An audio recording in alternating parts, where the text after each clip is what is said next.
Muy buenos días. Continuamos con las enseñanzas. Continuamos con las enseñanzas de esta semana, la Semana Santa.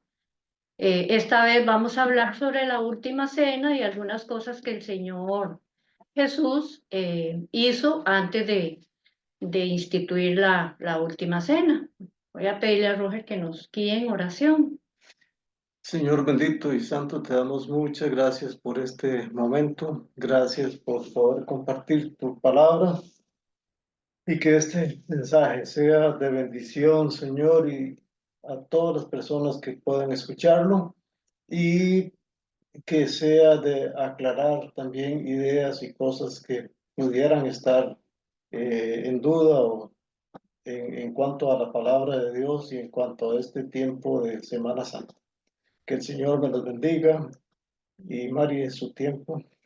Muy bien. Bueno, como les dije anteriormente, algunas cosas que realizó Jesús, ¿verdad? Antes de la última cena fue cuando él purificó el templo, porque se estaba realizando varias cosas que no estaban de acuerdo. Eso se menciona en Mateo 21, 12, 14. La purificación del templo. Esto se realizó el día lunes, luego de la entrada triunfal en Jerusalén. Eh, Vamos a leerlo, Roger lo va a compartir. Jesús entró en el templo y comenzó a echar a todos los que compraban y vendían animales para el sacrificio. Volcó las mesas de los cambistas y las sillas de los que vendían palomas. Las escrituras declaran, mi templo será llamado casa de oración, pero ustedes lo han convertido en una cueva de ladrones. Los ciegos, hasta el 14, los Hasta el ciegos 14. y los cojos se acercaron a Jesús en el templo y él los sanó. Después de que él realizó la purificación, que vamos a ver esto, lo de los cambistas, él siguió sanando, ¿verdad? Cumpliendo pues con la obra por la cual él había venido. ¿Quiénes eran los cambistas? Eran, bueno, el dinero que se echaba en el templo como ofrenda no podía ser la moneda romana, pues esta tenía la imagen del César. Los sacerdotes decían que esa moneda no era apropiada para el templo, que había que cambiarla por moneda palestina judía, que no contenía imagen. Esta moneda era muy escasa. ¿Y dónde creen ustedes que había? En el templo. Precisamente ahí eran donde los cambistas cambiaban la moneda romana por la judía. Esto lo condenó Jesús porque era avaricia y era una explotación descarada de la fe de las personas para beneficio propio. Por eso tumbó la mesa de los cambistas. En realidad era un ataque a los sacerdotes y su hipocresía. Vamos a leer en Lucas 19:46. Les dijo, las escrituras declaran, mi templo será una casa de oración, pero ustedes lo han convertido en una cueva de ladrones. Muy bien. Con los animales también pasaba algo parecido. Cuando se llevaba un animal, los sacerdotes lo examinaban y determinaban si era apropiado o no. Cuando se iba al templo a sacrificar a un animal, la mayoría tenían que comprar un animalito, ¿verdad?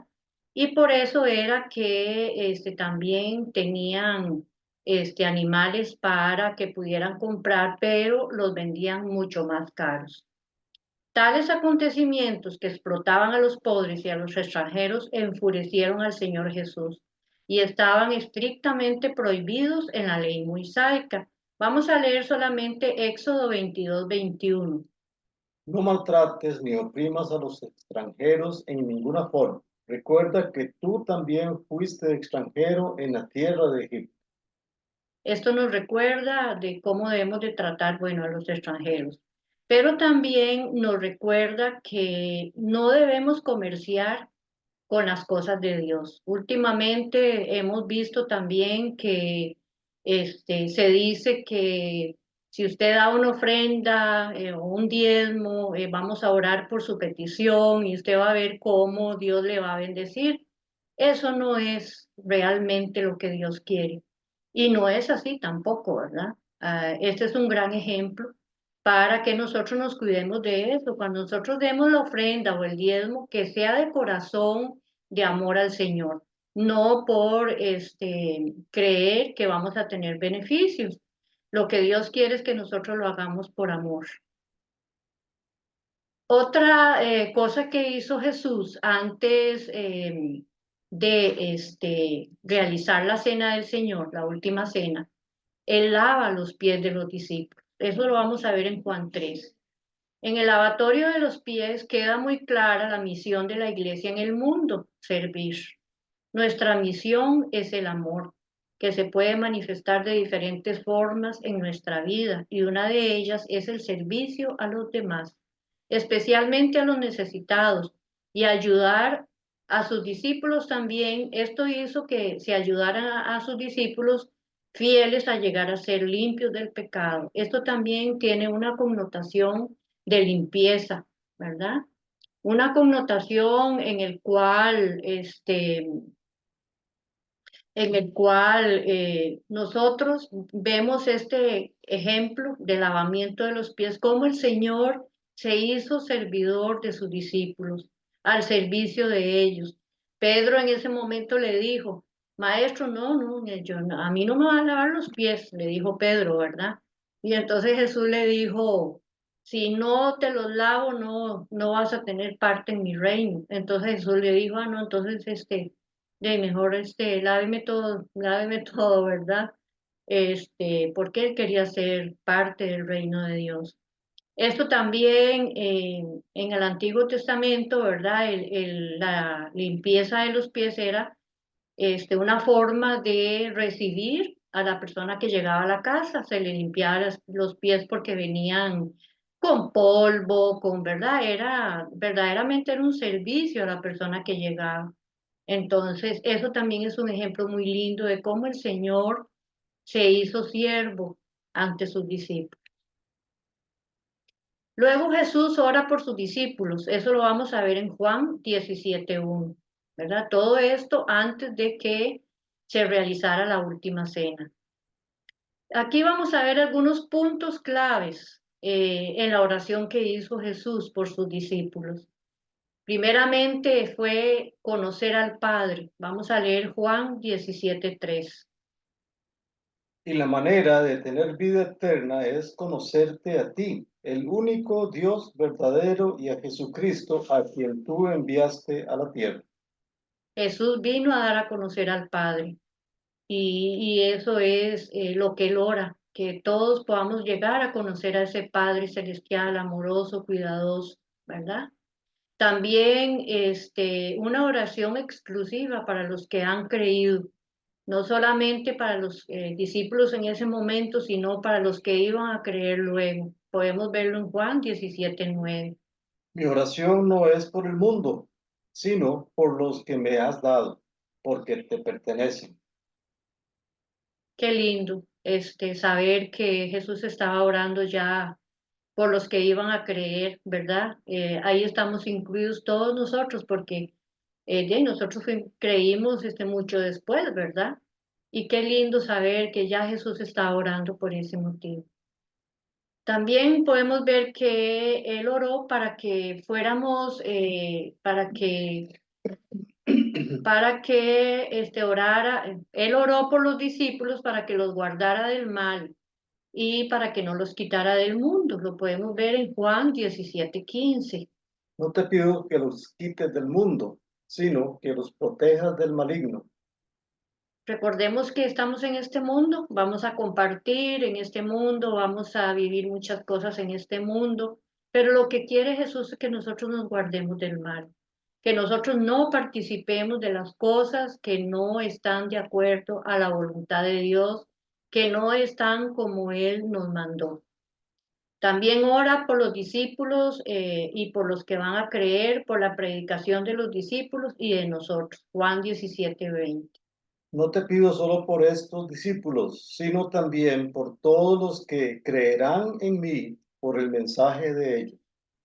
Qué lindo, de nuevo nos recalca en Juan 17:20 que Él Oró por sus discípulos para que los cuidara en este mundo, pero también para todos aquellos que le iban a recibir.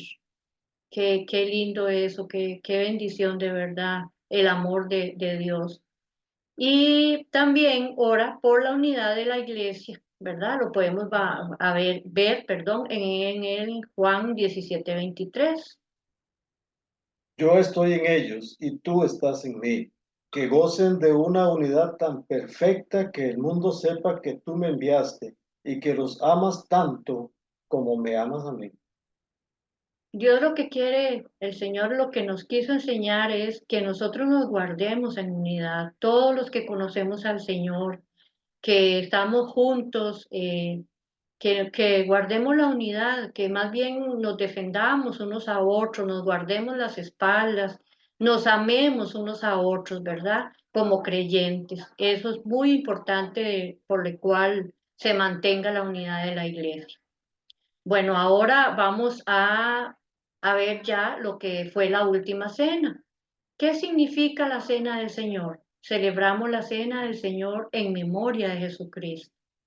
Todo lo que Jesús enseñó en la cena era para que guardáramos esto en su memoria y siempre lo estuviéramos recordando. La Santa Cena es un acto de obediencia. Fue el mismo Señor Jesucristo, que es Jesucristo quien nos mandó a celebrarla. Lo vamos a ver en Lucas 22:19. Tomó un poco de pan y dio gracias a Dios por él. Luego lo partió en trozos, lo dio a sus discípulos y dijo, esto es mi cuerpo, el cual es entregado por ustedes. Hagan esto en memoria de mí. Esto es lo que queremos mostrar en este momento. Hacer esto siempre en memoria de Jesús, ¿verdad? Y en Primera de Corintios 11:24 también leemos algo parecido. Y dio gracias a Dios por ese pan.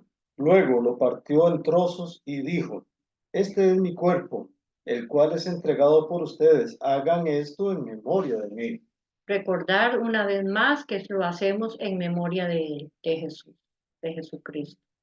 ¿Cuáles son los elementos de la cena del Señor? Hay dos elementos esenciales en la Santa Cena, el pan y el vino.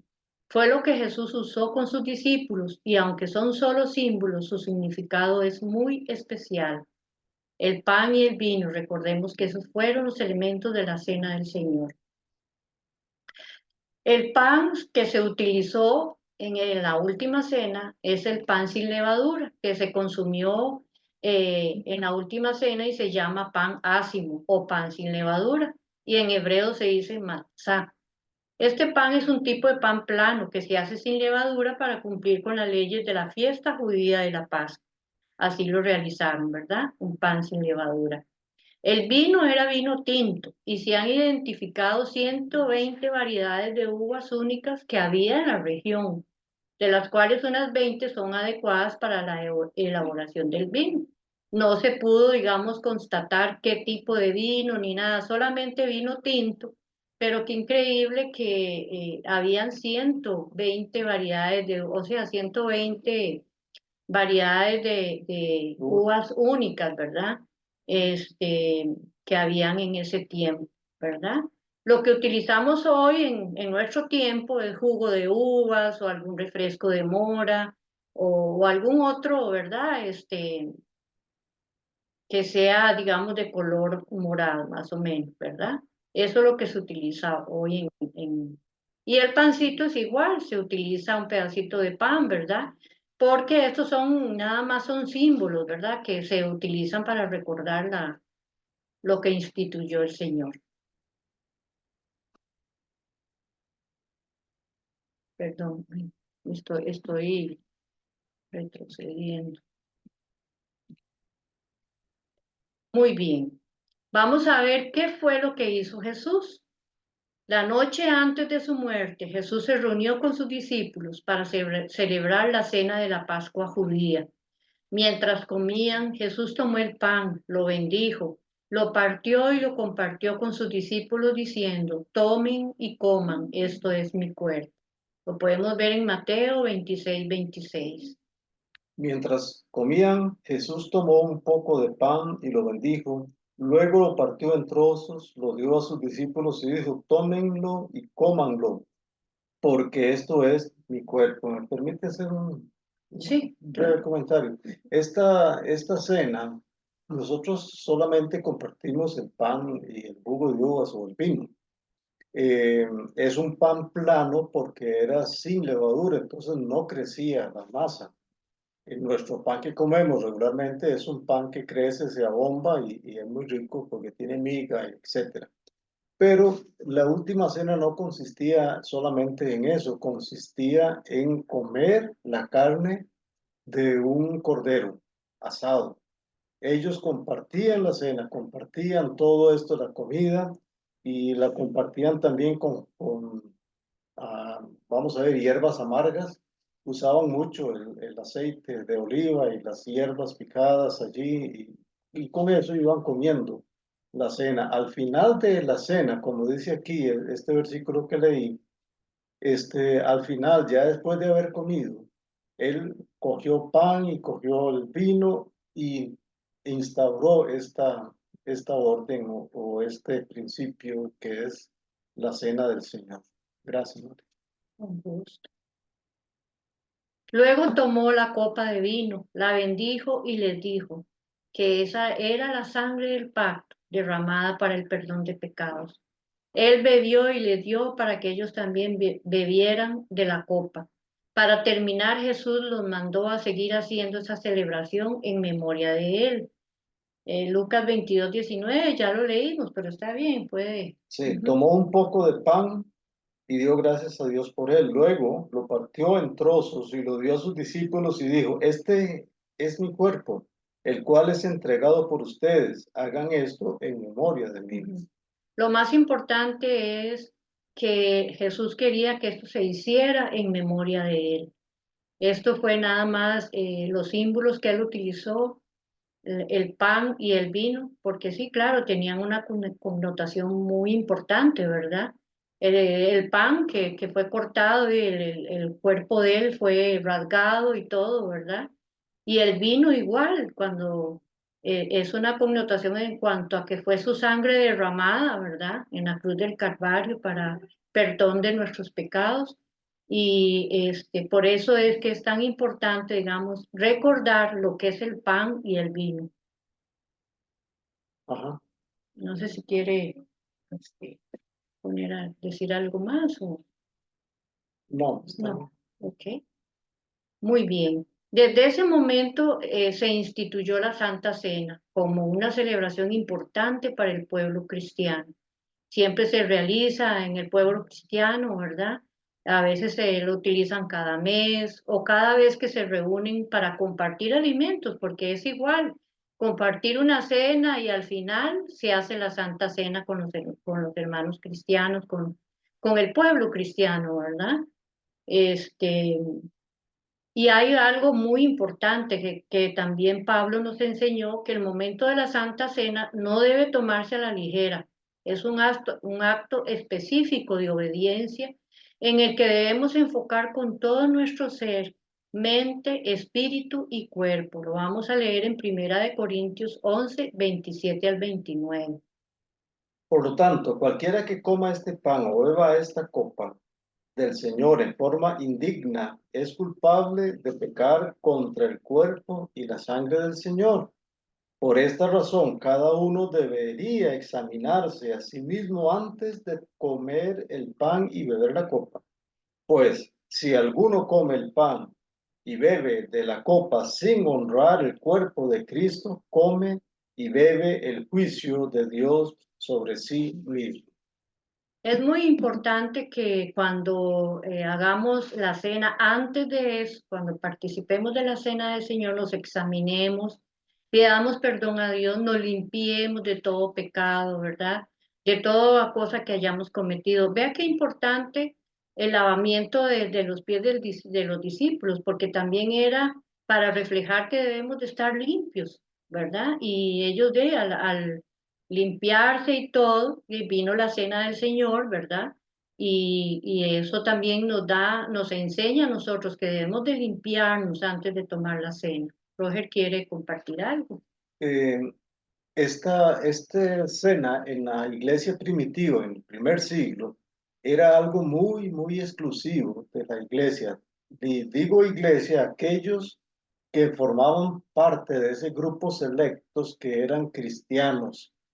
Eh, Ellos se reunían en una casa y en una forma muy unida. Ellos no permitían que alguien que no fuera parte de la iglesia, que no fuera un creyente verdadero de la iglesia, que había confesado ser eh, haber aceptado a Jesús como su Salvador, haber reconocido el señorío de Cristo en su vida y haber sido bautizado, entonces ellos los aceptaban y podía compartir esta cena. Si no había hecho esto, no había testimonio de que ellos o esa persona había hecho la aceptación a Jesús y el bautismo, no le permitían entrar. De ahí salieron algunas leyendas de que los cristianos eran eh, caníbales porque se comían el cuerpo y la sangre de Jesús. Entonces hubo un rumor ahí de que eran, y entonces a veces los cristianos fueron perseguidos por esta razón y en su persecución pues ellos utilizaban más seguridad a la hora de reunirse y de tener estos elementos también. Hubo una gran persecución en el primer siglo por la iglesia, hubo una gran persecución y los cristianos, para no ser delatados, tenían que extremar las medidas de seguridad para que no fuera que alguien que se dijera cristiano ingresara y los delatara luego dónde se estaban reuniendo. En este tiempo de que este tipo de persecución, o en nuestro tiempo ya, en el siglo XXI y unos pocos tiempos antes, pues en nuestro medio, en nuestra sociedad, ya no es, la iglesia cristiana no es perseguida como en aquellos primeros años. Y entonces por eso que muchas personas ingresan a la iglesia porque quieren o pretenden saber del Señor, aunque no han eh, hecho una declaración de fe y el bautismo. Y entonces en las iglesias a veces se permite que estas iglesias hasta también, a estas personas, perdón, hasta también participen de la cena y sin tener todos los cuidados que tenía la iglesia primitiva.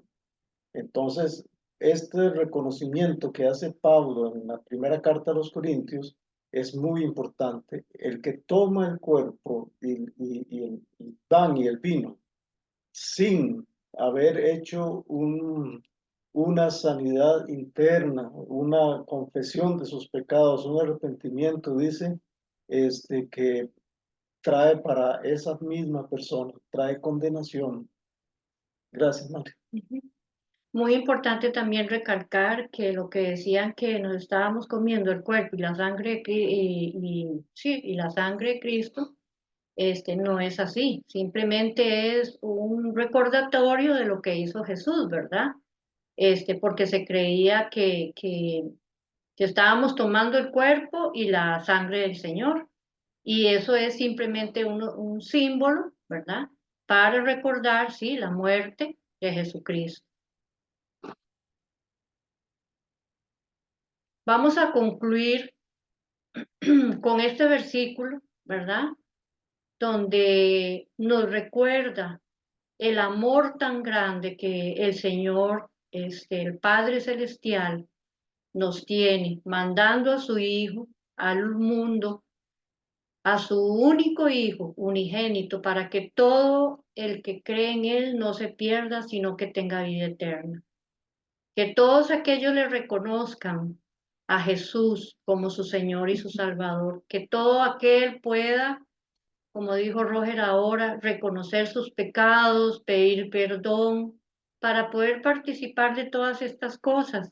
Porque si nosotros si nosotros nos limpiamos siempre antes de la cena, hacemos esto en memoria de Él, ya nosotros sabemos que tenemos vida eterna, ¿verdad?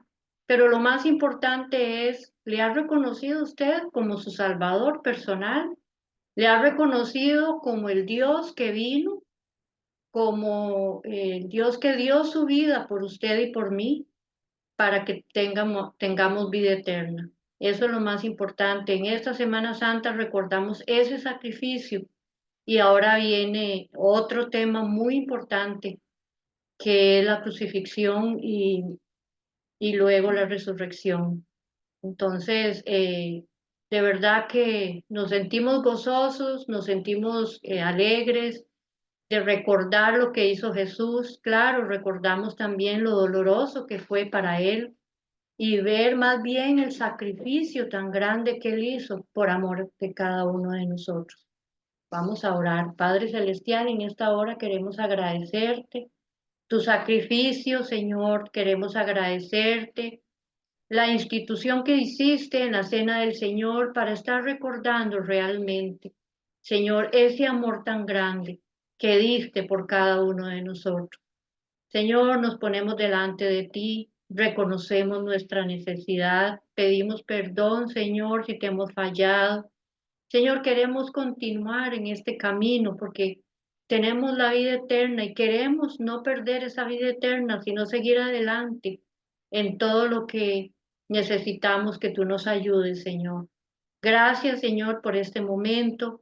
Bendigo a todas las personas que van a ver el video, Señor, para que tú les guíes siempre, les ayudes en este caminar que es tan precioso, porque verdaderamente podemos ver tu amor tan grande, Señor.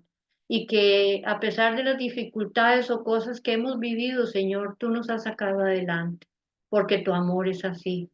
Tu amor está presente siempre, en las buenas, en las no tan buenas, ahí está. Y gracias por eso, Señor, en el nombre poderoso de Cristo Jesús. Amén y amén. Dios les bendiga.